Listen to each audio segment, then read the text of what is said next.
இதயங்களுக்கு என் இனிய வணக்கங்க. இன்னைக்கு நாம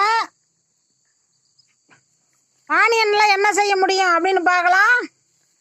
நம்ம வீட்டில் எப்போவுமே அரிசி மாவு நம்ம ஃப்ரிட்ஜில் வச்சுருப்போம். இட்லி தோசை தினசரி உணவாக அது ஆயிடுச்சு. அதுக்கு நம்ம ஆனியன் தோசை எப்படி செய்யலான்னு பார்க்கலாம். 3 பெரிய வெங்காயம், நாம் சின்ன வெங்காயமும் எடுத்துக்கலாம், பெரிய வெங்காயம் எளிதில் தொளிக்கலாங்க. 3 பெரிய வெங்காயம் எடுத்துருக்கிறேன். அதை எந்த அளவுக்கு பொடி பொடியாக கட் பண்ண முடியுமோ அந்த அளவுக்கு கட் பண்ணிக்கோங்க. நல்லா பொடியாக இருக்கணுங்க, நைஸாக இருக்கணும். இப்போ ஆனியன் தோசை எப்படி சுடுவதுன்னு பார்க்கலாம். 1 ஸ்பூன் எண்ணெய் விட்டுக்குங்க. நல்லா 1 கரண்டி மாவு எடுத்துக்குங்க.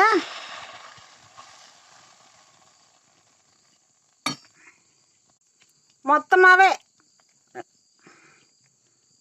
அப்படி தேய்ச்சி விட்டுங்க. அதன் பிறகு வெங்காயம் 1 கைப்பிடி அள்ளிக்கிங்க. நல்லா சொதற போட்டு விடுங்க. நல்லா அடர்த்தியாக இருக்கணும். அதற்கு மேல் 1 ஸ்பூன் எண்ணெய் சேர்த்துக்குங்க. ஏன்னா வெங்காயம்லாம் வேகணும், அதுக்கு எண்ணெய் கொஞ்சம் தேவை. ஒரு 10 நிமிஷம் சிம்மில் வச்சு வேவிங்க, அப்போ தான் நல்லா வெங்காயம் வேகும். ஒரு 3 நிமிடம் வேக வைத்து திருப்பி போடுங்க.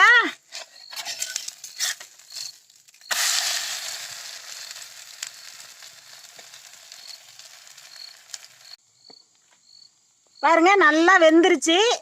ஒரு 10 நிமிஷம் மாதிரி சிம்மில் வச்சு பொறுமையாக வேக வைக்கணுங்க. பாருங்க நல்லா முருகுலான ஆனியன் தோசை ரெடி.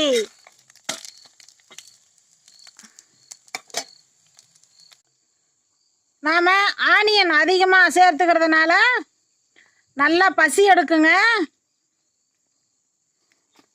ஆனியன் அதிகமாக சேர்த்துக்கிறதுனால கேன்சரையே தடுக்கும். அவ்வளோ நன்மைகள் இருக்குது ஆனியனில். வெங்காயம் அதிகமாக சேர்த்துக்குங்க. எல்லா குழம்புலையுமே அதிகமாக சேர்த்துக்கலாம்.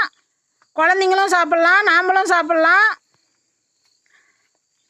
இதற்கு தேங்காய் சட்னி, தக்காளி சாம்பார் ரொம்ப சுவையாக இருக்குங்க. நன்றிங்க.